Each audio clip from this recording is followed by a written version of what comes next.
Hoje eu gostaria de falar com você que quer ser líder, que quer liderar, que quer exercer liderança, que quer praticar liderança, que tem chamado para liderança. E eu gostaria de falar dos desafios que todo líder tem ao liderar algum departamento em uma igreja. Eu quero usar o texto de Marcos 9, 38 para exemplificar bem o que eu quero dizer. Marcos 9, 38, se você tiver uma Bíblia, acompanhe. E João lhe respondeu dizendo: Mestre, vimos um que em teu nome expulsava demônios, o qual não nos segue. E nós lhe proibimos, porque não nos segue. Jesus, porém, disse: não lhe proibais, porque ninguém há que faça milagre em meu nome e possa logo falar mal de mim. Porque que não é contra nós, é por nós. No exercício da liderança cristã, no exercício da liderança e do ministério, do chamado que nós temos, nós vamos atravessar alguns desafios que nós precisamos estar preparados para ele. E um dos piores desafios que um líder pode ter é lidar com os 3 sentimentos que eu vou falar agora aqui. O primeiro sentimento é o ciúme.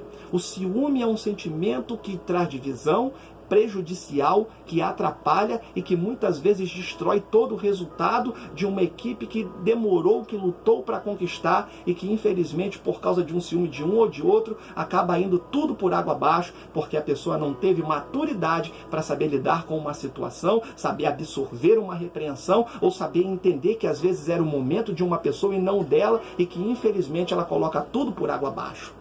João teve esse sentimento aqui. João teve o sentimento de ciúme quando pegou uma pessoa que não andava junto com Cristo, que não estava no colégio apostólico, que não era discípulo de Jesus, expulsando um demônio. E ele achou que essa tarefa, que o desempenhar dessa tarefa cabia apenas aos discípulos. Quer dizer, se a pessoa estivesse possessa, ninguém poderia ir lá. Teria que esperar um discípulo de Jesus vir e depois ir lá expulsar o demônio da pessoa. Ora, bolas! Quem somos nós para determinar quem pode e quem não pode? Quem é e quem não é? Desde que a pessoa esteja em Cristo, esteja fazendo a vontade de Deus, esteja respeitando os preceitos da palavra, essa pessoa pode muito bem usar o nome de Jesus, porque é o nome de Jesus que traz a libertação às pessoas. O Senhor falou: em meu nome expulsarão demônios. Não é no meu nome nem na minha santidade, é no nome de Cristo. João ficou possesso ao ver aquela situação. O sentimento de ciúme aplacou, tomou conta do coração dele, que ele não conseguiu viver com aquilo, conviver com aquilo e tomou uma atitude. O sentimento de ciúme levou João a tomar uma atitude que ele não podia. Olha o tamanho do prejuízo que João poderia ter causado ao colégio apostólico por causa da sua atitude. João tomou uma segunda atitude. Além do ciúme, João exerceu o autoritarismo, que é diferente de autoridade. Pelo fato dele ser o discípulo mais próximo de Jesus, pelo fato dele ser o discípulo a quem Jesus amava, pelo fato dele ter uma certa influência junto a Jesus, ele se achou no direito de ir lá e exercer a mesma autoridade. A autoridade que ainda não lhe havia sido dada e nem conferida por Cristo. Ele foi lá e repreendeu o rapaz. Ele jamais poderia ter tido essa atitude. Primeiro, ele deveria ter ido até o líder dele, ter exposto a situação, ter perguntado a Jesus qual seria a melhor maneira de ir lá e conversar com o rapaz, mas não. Ele simplesmente decidiu resolver sozinho. E o que eu já cansei de ver pessoas na igreja tentar resolver as coisas sozinhas, apenas porque é mais próximo do pastor, apenas porque é mais próximo da liderança, apenas porque é mais próximo do líder do conjunto, apenas porque é mais próximo do líder de oração. Ele se julga no mesmo patamar de autoridade do outro. E ele vai lá, toma a atitude, repreende a pessoa, sendo que o próprio líder não lhe deu poderes para isso. Jesus não lhe delegou o poder para João tomar esse tipo de atitude. João foi lá e proibiu o rapaz. Ele teve uma atitude de autoritarismo, que é diferente de autoridade. O autoritarismo é pessoas que não têm autoridade e querem exercê-la e passam por cima da sua liderança para exercê-la. Cuidado, não faça isso. Se o seu pastor não te delegou liderança, se o seu pastor não te delegou funções, se o seu pastor não te delegou trabalhos, fique na posição que você foi chamado. Na hora certa, Deus te levanta e Deus vai dar a visão para ele te levantar e te dar a incumbência de desempenhar algum trabalho na liderança dele. E o terceiro sentimento, para a gente encerrar, além do sentimento de ciúme, além do sentimento de autoritarismo, entrou em João o sentimento da exclusividade. Exatamente. João achou que pelo fato deles andarem com Cristo, deles estarem com Jesus todos os dias, de deitarem, levantarem, caminharem, comerem, estarem junto com Jesus ao longo do seu ministério, que isso lhe dava a exclusividade do ministério. E a exclusividade do ministério não é minha, não é sua. Jesus veio para todos e dá oportunidades de igual forma a todos. A Bíblia diz que o sol nasce para todos. A oportunidade e a ocasião vem a todos. Está escrito lá no livro de Eclesiastes, capítulo 9, versículo 11, se eu não me engano. Nós não temos o poder. Jesus não tem contrato de exclusividade nem comigo, nem com você. Se lembre bem do que Cristo deixou escrito no próprio Evangelho de João, se não me engano. Ele veio para o que eram seus, mas os seus não o receberam. Mas todos aqueles que o aceitaram, deu-lhes o poder de serem feitos filhos de Deus, a saber, os que creem em seu nome. No próprio Evangelho de João, o próprio João falou, porque Deus amou o mundo de tal maneira que deu o seu Filho unigênito para que todo aquele que nele crê não pereça, mas tenha vida eterna. Parece que João aprendeu algumas lições depois de ter tomado uma lambada de Cristo aqui, nessa situação.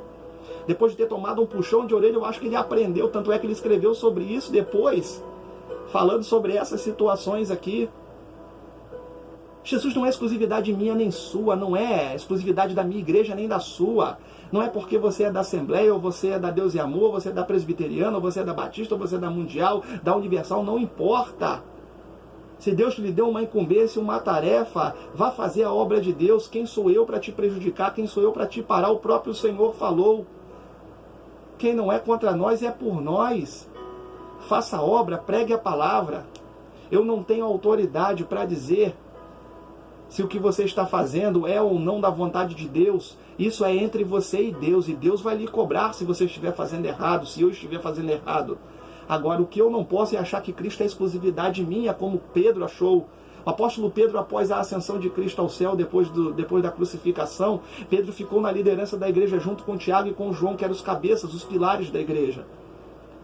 E João, Pedro e Tiago achavam que o evangelho tinha que ser pregado apenas para os judeus, a princípio. E começaram pregando aqui e acolá e só para judeus, até que um belo dia Deus deu um sonho, arrebatou Pedro e falou: olha Pedro, o negócio é o seguinte, o evangelho não se resume só a judeus não. O evangelho ele é universal, ele vai para todas as pessoas indiscriminadamente. Seja negro, branco, asiático, europeu, sul-americano, não importa. Eu sou para todo mundo. Eu sou salvador de todos, eu vim para todos. Isso não se resume a vocês. E no que tange ao ministério e à liderança cristã também. No que tange à liderança evangélica também. Não é exclusividade da Assembleia de Deus. A Assembleia de Deus não tem uma patente dela aqui na terra. Deus e Amor não tem uma patente dela aqui, dizendo que Deus deu exclusividade para exercer o ministério só para ela, e que só ela é certa, e que só ela faz as coisas certas. Não é assim. Amém? Espero que você tenha entendido a mensagem que Deus trouxe ao nosso coração.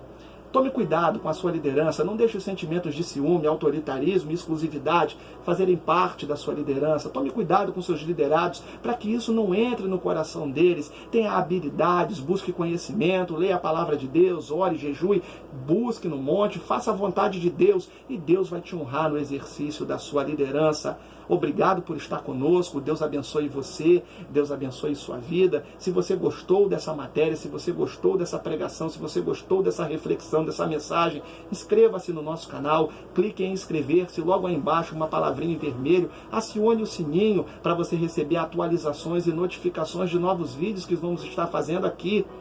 E lembre-se disso, nós não somos e não temos a exclusividade de Cristo. Cristo é para todos. Deus abençoe você. Deus abençoe sua vida.